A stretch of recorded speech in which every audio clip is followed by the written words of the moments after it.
नमस्कार, आप देख रहे हैं 4 PM। मैं हूं आपके साथ सिमरन। लोकसभा चुनावों को लेकर पूरे देश का सियासी तापमान काफी बढ़ा हुआ है। हर ओर सियासी चर्चाएं हो रही हैं और राजनीतिक दल भी अपनी अपनी योजनाओं को अंतिम रूप देने में लगे हुए हैं। 7 चरणों में होने वाले लोकसभा चुनावों के पहले चरण का मतदान 19 अप्रैल को ही होना है। ऐसे में पहले चरण के मतदान में अब सिर्फ 15 दिनों का समय बाकी रह गया है। इसीलिए पूरे देश में चुनावी हलचल आए दिन तेज होती जा रही है। इस दौरान नेताओं के बीच सियासी बयानबाजी और एक दूसरे पर निरंतर हमले भी जारी हैं। तो वहीं नेताओं द्वारा टिकट न मिलने पर नाराजगी और एक दल से दूसरे दल में जाने का सिलसिला भी लगातार जारी है। इस बीच 48 लोकसभा सीटों वाले महाराष्ट्र राज्य में सियासी घटनाक्रम आए दिन बदलते जा रहे हैं। यहाँ सत्ता पक्ष और विपक्ष दोनों में ही सियासी हलचल काफी तेज है और उठापटक लगातार जारी है।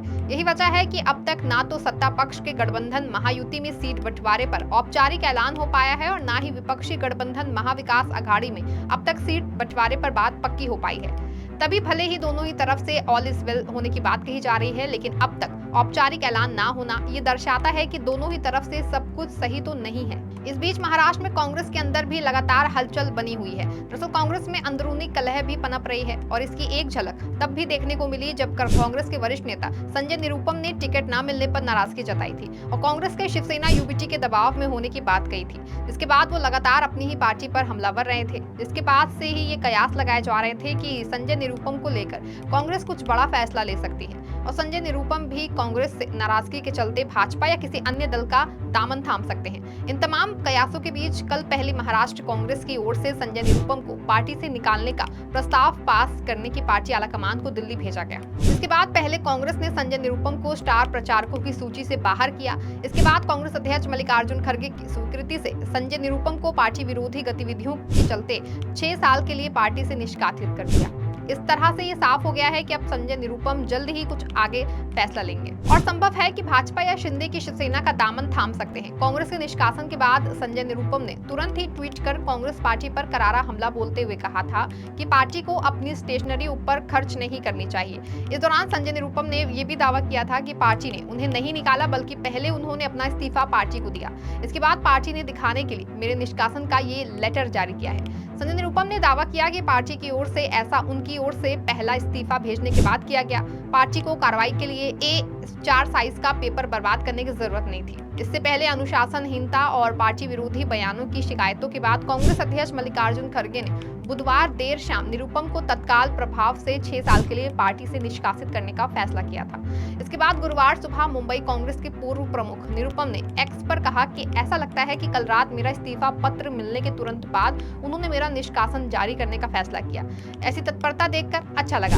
इससे पहले खड़गे को लिखे पत्र में निरुपम ने कहा था कि मैंने आखिरकार अपनी बहुप्रतीक्षित इच्छा को पूरा करने का फैसला किया है। मैं ऐलान करता हूं कि मैं अखिल भारतीय कांग्रेस कमेटी की प्राथमिक सदस्यता से इस्तीफा दे रहा हूं। संजय निरुपम यही नहीं रुके, आज उन्होंने एक प्रेस कॉन्फ्रेंस कर कांग्रेस पर जमकर निशाना साधा और करारा हमला बोला। संजय निरुपम ने गांधी परिवार पर जबरदस्त हमला बोलते हुए कहा कि कांग्रेस में 5 पावर सेंटर बन गए हैं। हमने सोनिया गांधी, राहुल गांधी और प्रियंका गांधी का नाम शामिल है।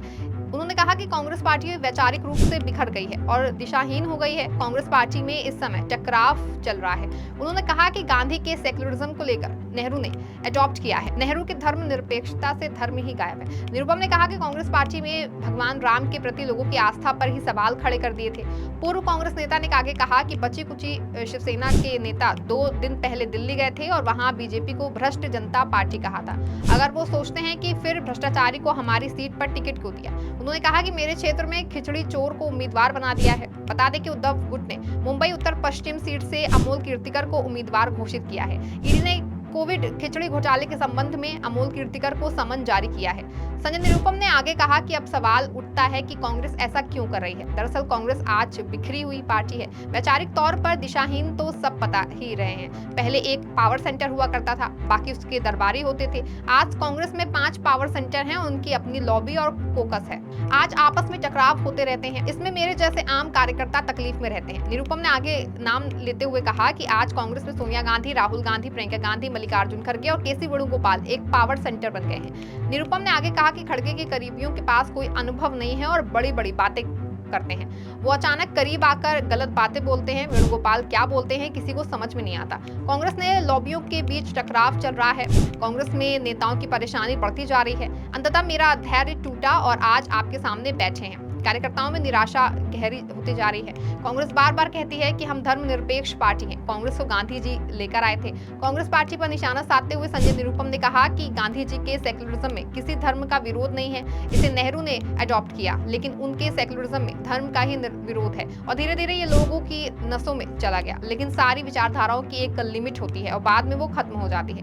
कांग्रेस के अंदर धार्मिक होने का विरोध किया जाता है और कांग्रेस धर्म को मानने को तैयार नहीं है। कांग्रेस आलाकमान रामलला विराजमान का ही विरोध करते पर उतर है। किसी ने आयोजन उत्सव पर सवाल नहीं उठाया, लेकिन कांग्रेस ने इसी बीजेपी का प्रचार बताकर राम के प्रति आस्था को ही नकार। 3-4 दिन तक उस पर पार्टी प्रवक्ता जवाब देते रहे। आज हालत ये है कि हिंदुस्तानी पूरी तरह धार्मिक हो गया है। आज हर कोई मंदिर गर्व से जाता है। पहले मंदिर जाने से स्टार भी टकराते थे। महाराष्ट्र कांग्रेस में उठापटक का तूफान थमता नहीं दिख रहा है। कांग्रेस ने पार्टी विरोधी बयानबाजी पर संजय निरुपम 6 साल के लिए बाहर कर दिए गए हैं, जबकि निरुपम ने कहा कि मैंने खुद पार्टी से इस्तीफा दिया है। इसके बाद पार्टी ने सस्पेंड करने का प्रेस नोट जारी किया। संजय निरुपम की बात करें तो वो लोकसभा और राज्यसभा दोनों के सदस्य हैं। उन्होंने लोकसभा चुनाव में शिवसेना के साथ सीट बंटवारे की बातचीत के बीच पार्टी के शीर्ष नेतृत्व पर निशाना साधा था। इसके बाद कांग्रेस ने पहले स्टार कैंपर्स की लिस्ट में बाहर किया था, फिर से पार्टी ने निकाल दिया था। दरअसल संजय निरुपम आज कांग्रेस पर भले इतने बड़े बड़े आरोप लगा रहे हों, लेकिन उनकी नाराजगी की असल वजह पार्टी द्वारा उन्हें लोकसभा टिकट ना देना है। दरअसल निरुपम मुंबई उत्तर से सांसद रहे हैं, लेकिन इस बार वो मुंबई उत्तर पश्चिम सीट से दावेदारी कर रहे थे। इस बीच उद्धव ठाकरे गुट ने एक तरफा फैसला लिया है और मुंबई की 6 लोकसभा सीटों में से 4 पर उन्होंने उम्मीदवार घोषित की है। इसमें मुंबई उत्तर पश्चिम सीट भी शामिल थी। इस बात से निरुपम खफा हो गए। उन्होंने पहले भी सीट बंटवारे में उद्धव गुट के हावी होने पर नाराजगी जताई थी। निरुपम ने कहा कि कांग्रेस नेतृत्व को खुद को शिवसेना के सामने झुकने की इजाजत नहीं देनी चाहिए। संजय निरुपम ने शिवसेना की सूची पर कड़ा ऐतराज जताते हुए कहा कि वो मुंबई में 5 सीटों पर चुनाव लड़ना चाहते हैं और एक दान के रूप में कांग्रेस के लिए छोड़ देंगे। ये निर्णय मुंबई में कांग्रेस को खत्म करने के लिए है। मैं इस निर्णय की निंदा करता हूँ। निरुपम ने कहा कि ठाकरे ने एक तरफा उम्मीदवारों की घोषणा करके गठबंधन धर्म का पालन नहीं किया। कांग्रेस नेता ने मुंबई उत्तर पश्चिम सीट से अमोल कीर्तिकर को प्रत्याशी बनाए जाने का भी विरोध किया। अमोल खिचड़ी ठेका घोटाले में आरोपी हैं और इसके लिए ईडी द्वारा उनकी जांच की जा रही है। बता दें कि 2014 के लोकसभा चुनाव में निरुपम मुंबई उत्तर पश्चिम सीट से बीजेपी के गोपाल शेट्टी से हार गए थे। जाहिर है कि संजय निरुपम के निष्कासन से पहले महाराष्ट्र में अशोक चव्हाण और मिलिंद देवड़ा भी कांग्रेस से इस्तीफा देकर आ चुके हैं, जिससे मिलिंद देवड़ा एकनाथ शिंदे की शिवसेना में आ गए हैं, जबकि अशोक चव्हाण ने भाजपा का दामन थाम लिया है। अब जिस तरह से संजय निरुपम कांग्रेस पर हमला बोल रहे हैं और जो भाषा उनकी सुनाई दे रही है, उससे साफ है कि आने वाले दिनों में संजय निरुपम भाजपा या फिर शिंदे की शिवसेना का हिस्सा बन सकते हैं। अब देखना यह है कि निरुपम किधर जाते हैं। इस खबर में फिलहाल बस इतना ही। तब तक के लिए आप देखते रहें 4PM। धन्यवाद।